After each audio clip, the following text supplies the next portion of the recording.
This is the normal eastbound track being tested.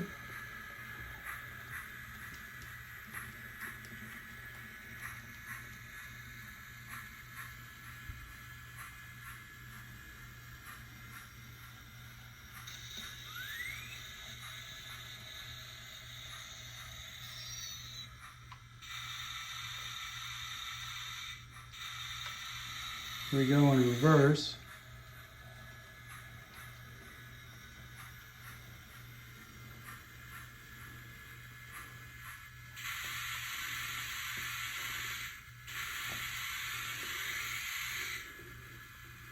We'll now go back forward.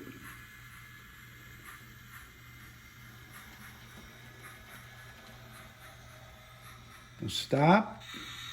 We'll now take the turnout and go up onto the track that goes up to the Tulsa.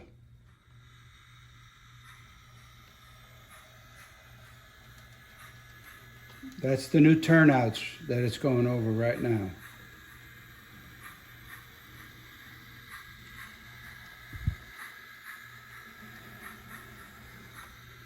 Okay, we'll do it again just to double check it. So this would be the direction that a train would be going to if they had to go eastbound from Tulsa or St. Elizabeth City, up there in the top of the peninsula. So we'll come back.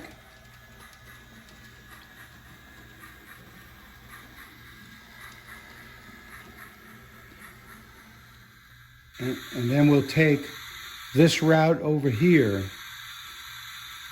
Even though that's westbound, we're going to check it out.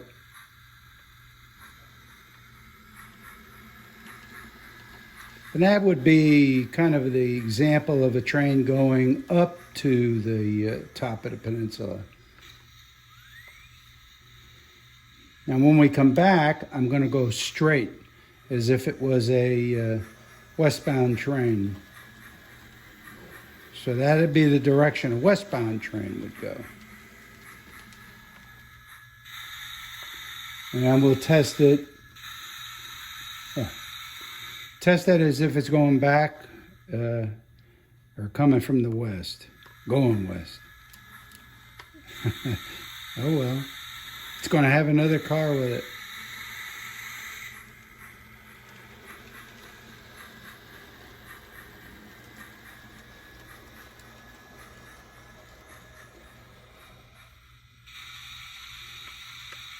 And we'll do it backwards, even though we've already done it.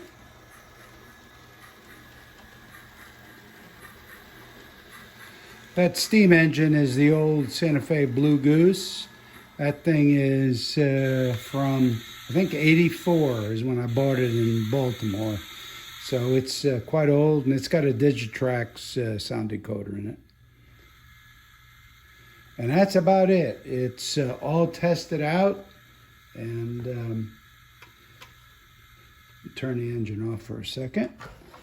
And I'll pull the camera off of here. Pardon my fingers. And I'll bring it over here and show you. So this, and this section right in here are all new. This was the existing, I'm going to get up, sorry.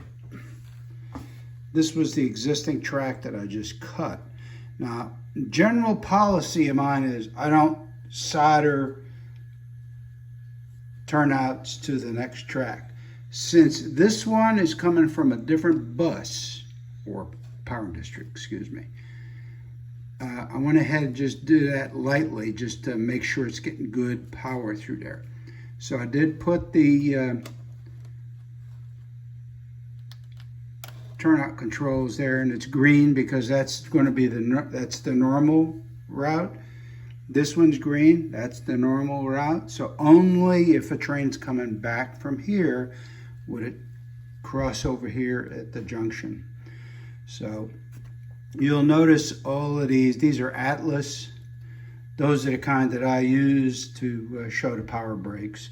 Eventually they'll be painted, but for now, they're as they are.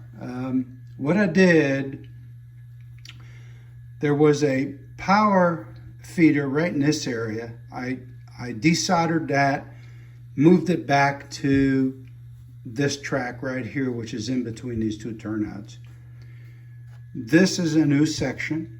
It doesn't need any power there because it's getting it from here. That's soldered together.